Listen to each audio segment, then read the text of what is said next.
Bueno, vamos a explicar el concepto de Olimpo radical, ¿sí? Entonces, recordemos que el Olimpo radical hace referencia al periodo donde dominaron los liberales, ¿cierto? Los miembros del Partido Liberal. Y liberal, como ya dijimos, hace referencia a libertad, libertades, libertades individuales, ¿cierto? Otorgar mayores libertades a las personas para que puedan desarrollarse en la sociedad, ¿bien? Entonces, empecemos. Bueno, ¿qué fue? Vamos a preguntarnos qué fue el Olimpo radical, ¿cierto? Fue un periodo, ¿cierto? Desde 1863 hasta 1886, en la que, como ya dijimos, gobernaron los liberales, administraron el país, ¿bien? Introdujeron una serie de cambios. Por ejemplo, redujeron el periodo presidencial a 2 años, ¿sí? Promovieron la creación de escuelas normales en los 9 estados. ¿Qué significa eso? Bueno, promovieron escuelas, colegios, para enseñar, ¿cierto?, a fomentar la educación y a preparar a las personas para que pudieran trabajar en actividades productivas del país. Bien, fomentaron la educación primaria obligatoria y la educación profesional, es decir, los liberales eh, se interesaron por fomentar la educación en todos los miembros de la sociedad, para que de esa manera condujeran al desarrollo del país. Una sociedad educada para ellos era una sociedad que podría desarrollarse, ¿cierto? Y poder competir en el mercado internacional. Importante esto, abolieron la pena de muerte. Bueno, como ellos promovieron las libertades individuales, ¿cierto? Y los derechos. Uno de ellos fue el derecho a la vida, pues obviamente ya estaba establecido, pero abolieron la pena de muerte que había en ese entonces. Importante esto, le quitaron el poder a la iglesia. La iglesia tenía mucho poder, dominaba la educación. Entonces le quitaron el poder y confiscaron muchas de sus tierras. ¿Por qué? Resulta que la iglesia tenía muchas tierras y mucho dinero, pero no lo ponía a producir. Y obviamente el Estado necesita que se produzca y reproduzca el dinero, se produzca y reproduzca las inversiones para que obviamente fomente el desarrollo. Entonces, ¿qué hicieron? Se la quitaron. Aparte, como ya dijimos, fomentaron también la libertad de culto, libertad de pensamiento. Y esa libertad de culto es poder tener otra religión diferente a la católica. Bien, aquí, ese es el mapa.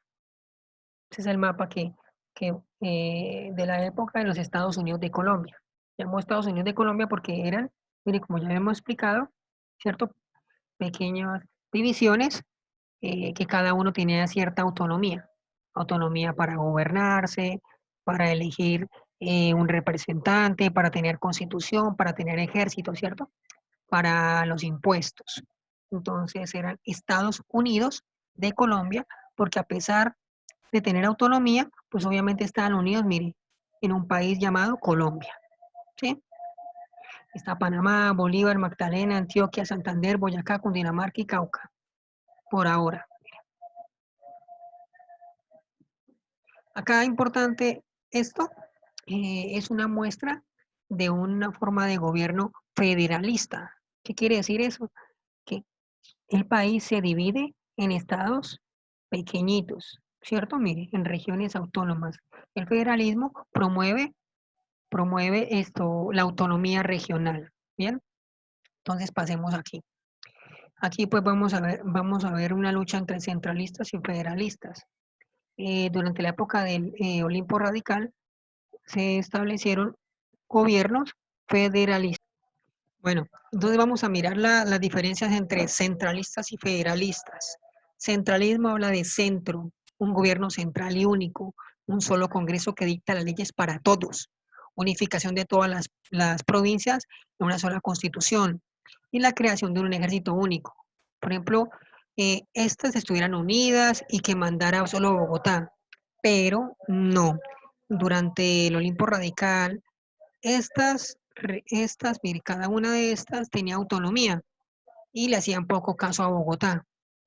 Entonces, el centralismo lo que quería era que se unieran todos en torno a Bogotá, en torno a un presidente único. En cambio, aquí cada uno tenía un gobernante, entonces pues era diferente. Pero también tenían presidente, ¿no? Todos ellos elegían a un gobernante, pero casi no le hacían caso. por decirlo así.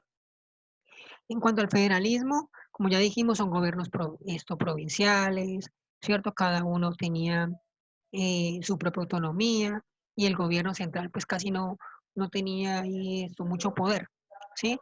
Crearon congresos provinciales, cada uno con sus leyes para cada territorio.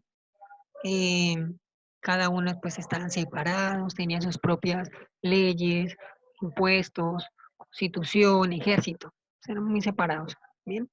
No como vimos actualmente, ¿no? Que estamos todos en un gobierno central. Entonces esto trajo disputas, entre ellas la guerra de los 1000 días, ¿no?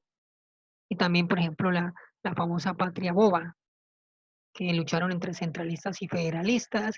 Después estos se llamaron, por ejemplo, conservadores y estos liberales, ¿sí?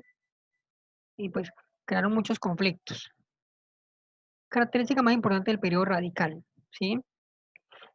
A lo que ellos le importaban, y como ya dijimos, los liberales le importaban la libertad y sobre todo la libertad para comercializar, para producir, pues a ellos le importó más eso, dedicarse a la industria, crear la industria, fomentar la industria, llevar a Colombia al mercado internacional.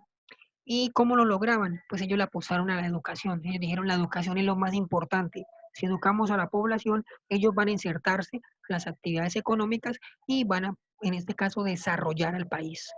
Bien, también trataron de mejorar la vida de las personas, el bienestar de las personas. También trataron de mejorar las condiciones laborales, ¿cierto?, de los trabajadores, para que de esta manera, pues, no hubiese tanto conflicto, tanta lucha. Mejoraron su salario, mejoraron sus condiciones de salud, ¿cierto? Eso ayudó mucho.